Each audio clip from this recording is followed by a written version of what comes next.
काफ़ी लोग हमारे पास ये शिकायत लेके आते हैं कि डॉक्टर साहब हमारा वज़न जो है बहुत घट रहा है, दिन ब दिन वज़न घटता जा रहा है। तो ऐसा क्यों है और वज़न जो घट रहा है उसको कैसे रोके, ऐसा क्यों हो रहा है और वज़न को कैसे बढ़ाया जाए, तो इसके बारे में आज हम चर्चा करेंगे। नमस्कार दोस्तों, मेरा नाम डॉक्टर अनुपम घोष है। मैं एक डायबिटीज़ कोच हूँ और एक फिटनेस न्यूट्रिशन स्पेशलिस्ट। तो बहुत सारे लोग जो है हमारे पास एक सवाल लेके आते हैं कि हमारा वज़न जो है दिन ब दिन घटता जा रहा है, वज़न को कैसे रोका जाए और वज़न को कैसे बढ़ाया जाए। ये सवाल लेके हमारे पास रोज़ कई सवाल आते हैं। तो इसको जानने के लिए आपको पूरी क्रोनोलॉजी को समझना पड़ेगा।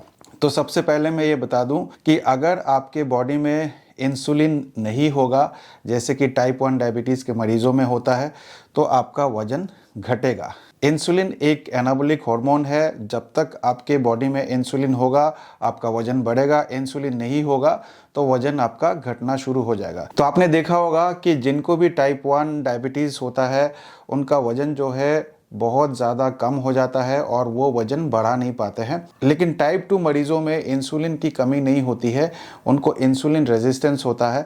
शुरू में आप देखेंगे जिनको भी टाइप 2 डायबिटीज़ होता है उनका वज़न बहुत ज़्यादा होता है, पेट बाहर निकला हुआ रहता है। लेकिन धीरे धीरे करके आप देखेंगे कि कुछ सालों में उनका वज़न घटना शुरू हो जाता है और एक समय ऐसा आता है कि बहुत ज़्यादा वज़न जो है वो घटा लेते हैं। आखिर ऐसा क्यों है?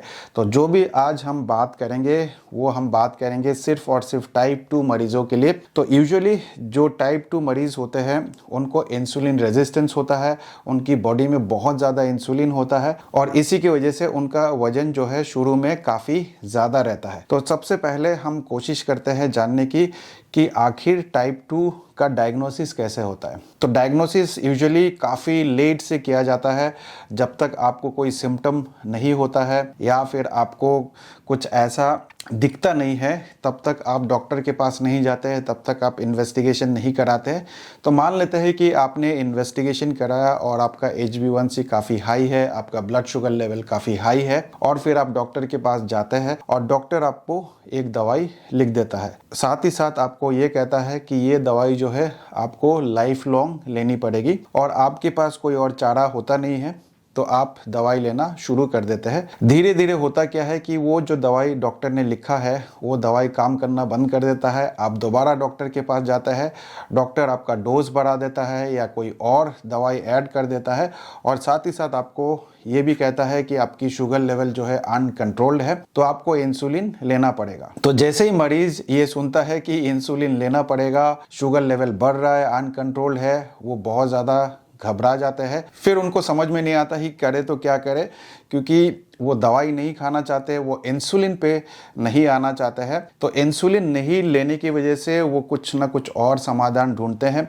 तो कई बार वो आयुर्वेद का रास्ता अपनाते हैं, होम्योपैथ का अपनाते हैं और काफ़ी लोग जो है वो यूट्यूब का रास्ता भी अपनाते हैं। तो वो यूट्यूब में समाधान ढूंढना शुरू करते हैं और जब भी वो यूट्यूब में डायबिटीज़ के इलाज ढूंढना शुरू करते हैं तो उनके सामने सबसे पहले आता है बाबा रामदेव का बहुत सारे प्रोडक्ट्स। तो वो प्रोडक्ट्स लेना शुरू कर देते हैं, जैसे कि लौकी का जूस, आंवले का जूस, करेले का जूस, अश्वगंधा, गिलोय और फलाना डम का।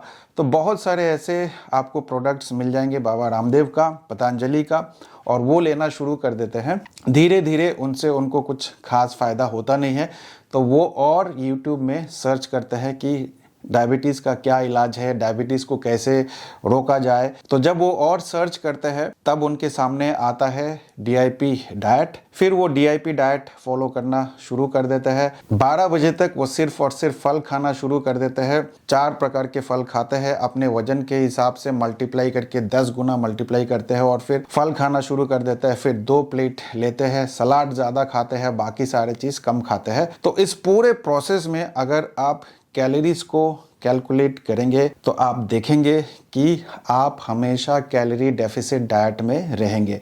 तो शुरू में आपका वज़न जो है काफ़ी ज़्यादा था, तो जैसे ही आपने DIP डाइट फॉलो किया, कैलोरी डेफिसिट डाइट में आप चले गए और धीरे धीरे करके आपका वजन कम होना शुरू हो जाता है। तो जब आप ओवरवेट थे तब तो ठीक है, वजन थोड़ा सा कम हो गया, बहुत अच्छी बात है। और आप देखेंगे कि जैसे जैसे आपकी वजन कम होता जाएगा आपका शुगर लेवल भी कंट्रोल होता जाएगा। तो 5-6 महीने आपने ये डाइट फॉलो किया और देखा कि आपकी शुगर लेवल भी कंट्रोल हो गई, वजन भी काफ़ी हद तक कम हो गया और आप एक आइडियल वेट में पहुंच जाते हैं। तो आपको बड़ा अच्छा लगता है, आप बहुत ज़्यादा खुश हो जाते हैं, आपकी HbA1c भी काफ़ी कम हो जाता है और हो सकता है कि नॉर्मल रेंज में भी आ जाए। धीरे धीरे करके आपको लगता है कि यही लाइफस्टाइल जो है सबसे अच्छा है और इसी को आप फॉलो करते जाते हैं। और जब आप इसी को फॉलो करते जाते हैं तो दो चीज़ होता है, एक तो आपका मेटाबॉलिज्म जो है वो बहुत कम होता जाता है, साथ ही साथ आपका कैलोरी डेफिसिट की वजह से मसल वेस्टेज बहुत ज़्यादा होता है और इसीलिए आप वजन जो है वो घटाते जाते रहते हैं। साथ ही साथ जब आप DIP डाइट फॉलो करते हैं 6 महीने 8 महीने, फिर आपको लगता है कि ये कुछ मज़ा नहीं आ रहा है, ये 12 बजे तक कब तक फल खाएंगे, तो आप YouTube में कुछ और वीडियो सर्च करते हैं। फिर आपको मिलता है दीक्षित डाइट। जब आपको दीक्षित डाइट मिलेगा तो वहाँ पे आप थोड़ा सा डिविएट हो जाते हैं। आपको लगता है कि जो DIP डाइट है इसमें आपको नॉनवेज वगैरह खाने को मिलता नहीं है, डेयरी प्रोडक्ट्स खाने को मिलता नहीं है, तो आप शिफ्ट हो जाते हैं दीक्षित डाइट पे। दीक्षित डाइट क्या है, इसमें आपको मात्र 2 बार खाना है लेकिन आप इसमें सब कुछ खा सकते हैं। तो आपको ये डाइट भी काफ़ी प्रभावित करता है और आप दीक्षित डाइट को फॉलो करने लगते हैं। जब आप दीक्षित डाइट को फॉलो करते हैं तो फिर आप 2 बार खाना खाते हैं, तो 2 बार में आप उतनी कैलोरीज नहीं ले सकते जितनी आपकी रिक्वायरमेंट है, तो फिर आप कैलोरी डेफिसिट डाइट में फिर भी रहते हैं और जिसकी वजह से आपका वजन जो है और घटता जाता है। साथ ही साथ आप बहुत ज़्यादा वॉकिंग करते हैं, एक्सरसाइज करते हैं, योगा करते हैं, कार्डियो करते हैं, जिसकी वजह से आप और कैलोरी डेफिसिट में चले जाते हैं। और जब आप और कैलोरी डेफिसिट में चले जाते हैं तो आपका मसल वेस्ट होना शुरू हो जाता है और जब आपका मसल वेस्ट होना शुरू होता है तब आपका वजन और घटने लगता है। फिर आप और YouTube वीडियोस सर्च करते हैं और फिर आपके सामने आता है ज़ीरो ऑयल डाइट। फिर आप ज़ीरो ऑयल डाइट फॉलो करना शुरू करते हैं, यानी कि नो फैट, अपने लाइफ से फैट बिल्कुल बंद कर देते हैं, तेल लेना बंद कर देते हैं, घी लेना बंद कर देते हैं। हर तरीके का जो फैट है, जो पहले आप बादाम, अखरोट, काजू ये सब खा रहे थे, ये सब भी आप बंद कर देते हैं। आपको लगता है कि ये सारे चीज़ खाने से हार्ट अटैक हो जाएगा, तो आप डर के मारे ये सारे चीज़ भी आप बंद कर देते हैं और साथ ही साथ और एक्सरसाइज करने लगते हैं और कार्डियो करने लगते हैं और वॉकिंग करने लगते हैं, जिसकी वजह से आपका वजन इतना ज़्यादा कम हो जाता है और उसके बाद फिर आपका शुगर लेवल जो है फिर से बढ़ना शुरू होता है, क्योंकि उसके बाद आपका बॉडी में इंसुलिन प्रोडक्शन का कमी हो जाता है, मसल आपका वेस्ट हो जाता है और फिर जो भी आप खाते हैं फिर आपका शुगर लेवल बढ़ता रहता है और साथ ही साथ आपको इतना वीकनेस हो जाता है, इतना कमज़ोर हो जाता है कि जो भी आपको देखता है कहता है कि आपको क्या हो गया है, आप बीमार तो नहीं है, कैंसर तो नहीं हो गया है। फिर आपके होश उड़ जाते हैं, फिर आपको समझ में नहीं आता कि आप करें तो क्या करें। अब आप ना तो डॉक्टर के पास जा सकते हैं, ना DIP डाइट फॉलो कर सकते हैं, ना दीक्षित डाइट फॉलो कर सकते हैं, ना आप जो ज़ीरो ऑयल कुकिंग का वो खाना खा सकते हैं। फिर आपको समझ में नहीं आता है करे तो क्या करें, लेकिन आपकी जो रिसर्च है YouTube पे सर्च करने का वो फिर भी जारी रहता है, क्योंकि अभी तक आपने उम्मीद खोया नहीं है कि कुछ ना कुछ कहीं ना कहीं कोई रास्ता ज़रूर मिलेगा। और फिर आपको मिलता है डायफिट डाइट, फिर आपको पता चलता है डायफिट डाइट के बारे में और फिर आप हमारे पास फ़ोन लगाते हैं और फिर आप हमें कहते हैं कि सर हमारा वज़न इतना कम हो गया है, वज़न को कैसे बढ़ाए। तो उम्मीद करता हूँ इस वीडियो को देखने के बाद आपका वज़न क्यों कम हो रहा है इसकी पूरी क्रोनोलॉजी आपको समझ में आ गया होगा। आप कैलोरी डेफिसिट में चले जाते हैं, बहुत ज़्यादा कैलोरी डेफिसिट में चले जाते हैं, जिसकी वजह से आपका वज़न बहुत ज़्यादा कम हो जाता है, साथ ही साथ आपका मसल भी वेस्ट हो जाता है। शुरू में तो आपका वज़न कम होने की वजह से HbA1c ब्लड शुगर लेवल कम हो जाता है, लेकिन जैसे जैसे ही आपका मसल वेस्ट हो जाता है, इंसुलिन प्रोडक्शन कम हो जाता है, उसके बाद फिर आपका शुगर लेवल बढ़ता है, फिर आप लास्ट में डायफिट के पास आते हैं।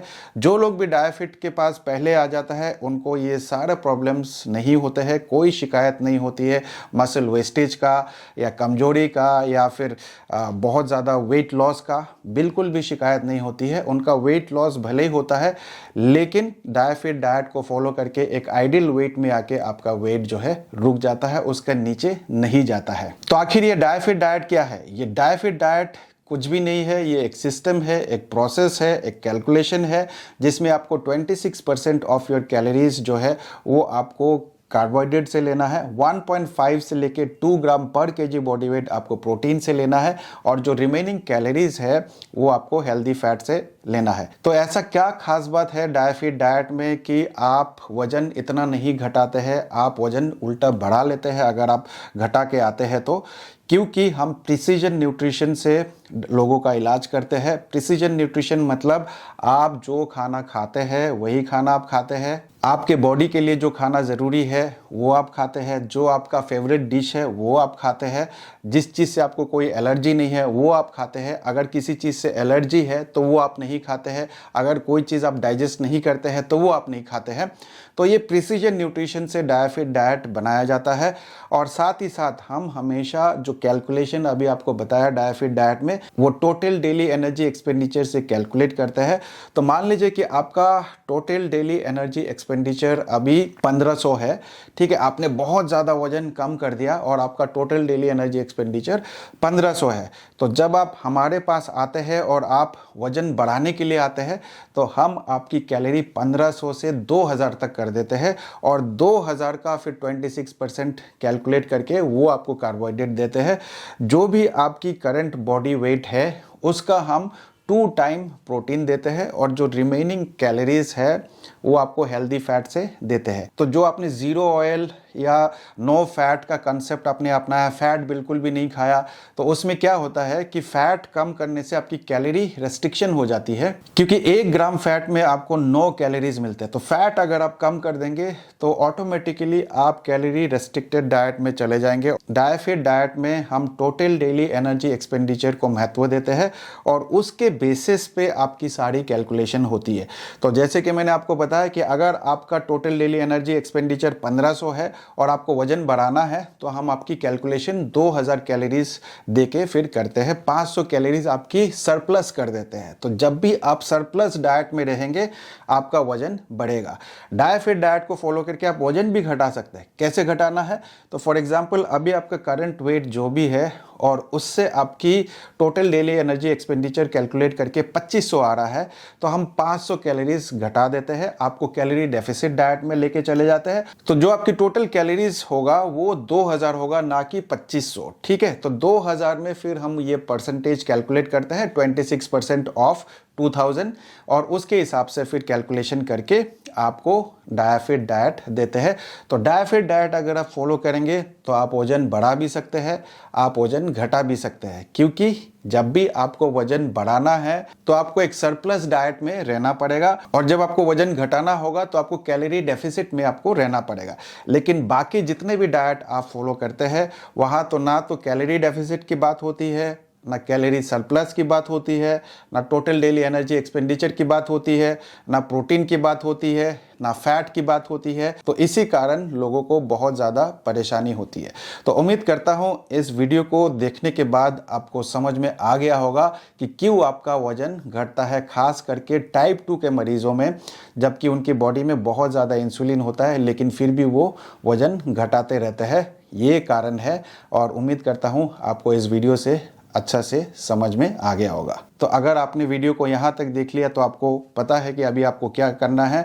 इस वीडियो को ज़्यादा से ज़्यादा शेयर करना है और फटाफट से एक लाइक कर देना है, क्योंकि आपके लाइक से मुझे थोड़ा सा मोटिवेशन मिलता है इस तरह के वीडियोस बनाने का। और अगर आप चैनल में नए हैं तो आपको 2 चीज़ करना है। सबसे पहले सब्सक्राइब करना है, बेल आइकन दबाना है, ताकि मेरे हर आने वाले वीडियो की नोटिफिकेशन आप तक पहुंच जाए। साथ ही साथ मेरे जितने भी पुराने वीडियोस हैं वो सारे वीडियोस आपको देखना है, ताकि आप भी अपना डायबिटीज़ रिवर्स कर सकें। तो उम्मीद करता हूं इस वीडियो से भी आपने कुछ ना कुछ अच्छा सीखा होगा।